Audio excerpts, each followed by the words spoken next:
thing, guys. If you haven't ever made blueberry chia seed jam before, you're doing it all wrong. I'm sorry. Just kidding. But seriously, if you have never made blueberry chia seed jam before, you need to make it right now.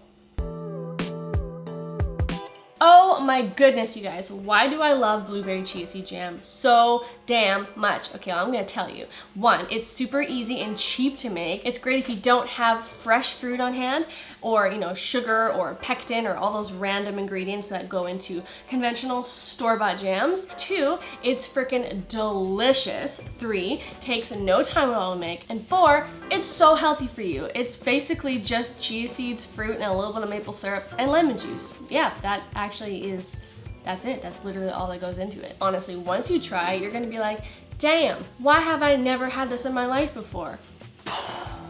So, let's get right into this very quick and easy recipe that I know you're going to love.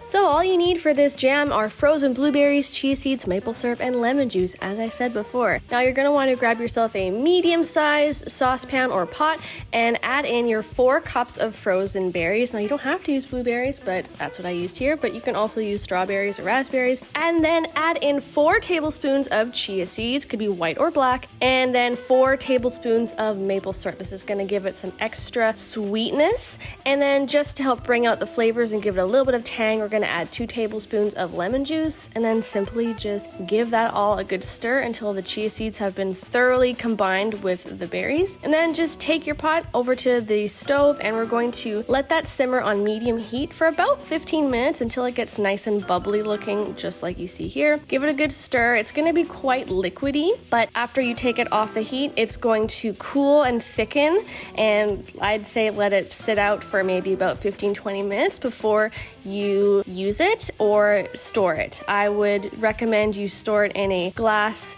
sealable container or jar, just like you see here, and this will keep in your fridge for probably up to, I would say, 10 days, but honestly I don't think it'll ever last that long because it is so delicious. You will go through this in a handful of days because it's that good.